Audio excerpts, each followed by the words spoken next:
Hvordan kan jeg finde ud af, hvilke ioner der dannes ud fra hvilke grundstoffer i det periodiske system? Til det formål der har vi det, der hedder ædelgasreglen eller oktetreglen.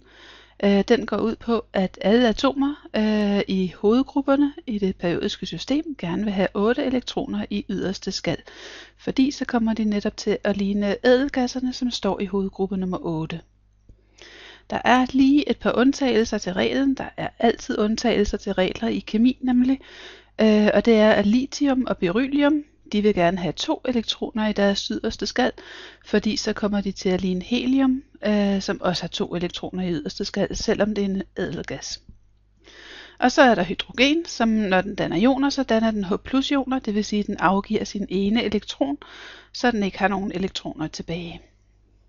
Men alle de andre atomer i hovedgrupperne følger altså ædelgasreglen, så de får 8 elektroner i yderste skal. Og her ser vi det periodiske system, og vi kan se hovedgrupperne her. Der er hovedgruppe 1, hvor hydrogen står øverst. Alle stofferne i hovedgruppe nummer 1 har 1 elektron i yderste skal. Og så har vi hovedgruppe nummer 2. Der var den. Musen forsvandt. Her er hovedgruppe nummer 2, og de stoffer, der står der, har 2 elektroner i yderste skal. Og så alle de her lilla ting her, og afarter af lilla, det er undergrupper, dem kan vi ikke sige noget fornuftigt om. De har som regel alle sammen 1 eller 2 elektroner i yderste skal, men de følger ikke ædelgasreglen.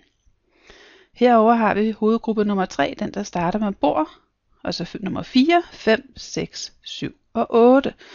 Og det her det er altså ædelgasserne, der står her. I hovedgruppe nummer 7, der er 7 elektroner i yderste skal. I hovedgruppe nummer 6, der har stofferne 6 elektroner i yderste skal. Og så kan I jo selv gætte, hvad de har i hovedgruppe nummer 4 og 3 og så videre.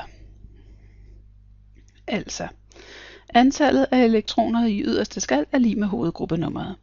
Og undergrupperne kan vi ikke sige noget som helst kvalificeret om. Vi har eksempler nu her på, hvilke ioner der bliver dannet ud fra nogle grundstoffer i det periodiske system. Vi starter med at se på, hvilken ion calcium danner. Og vi går lige tilbage og kigger i det periodiske system. Så der. Og finder calcium. Calcium står altså i hovedgruppe nummer 2, så den har 2 elektroner i yderste skal. I næst yderste skal, der er 8 elektroner. Det kan man se her, de her små tal. De er nok for små til, I kan se dem, men jeg kan se det i hvert fald. Der kan man altså se, at næst yderste skal har 8 elektroner. Vi hopper lige tilbage her. Sådan der. Så hvis calcium skal komme til at ligne en ædelgas, så kan den smide de 2 elektroner, den har i yderste skal. Og så har den så 8 elektroner i næst yderste skal, som så bliver til den yderste skal. Og så har den opfyldt ædelgasreglen. Når den smider 2 elektroner, så har den jo så 2 elektroner mindre, end den har protoner i kernen. Det vil sige, at den har 2 negative ladninger i underskud, det vil sige, at den får ladningen +2. Sådan der.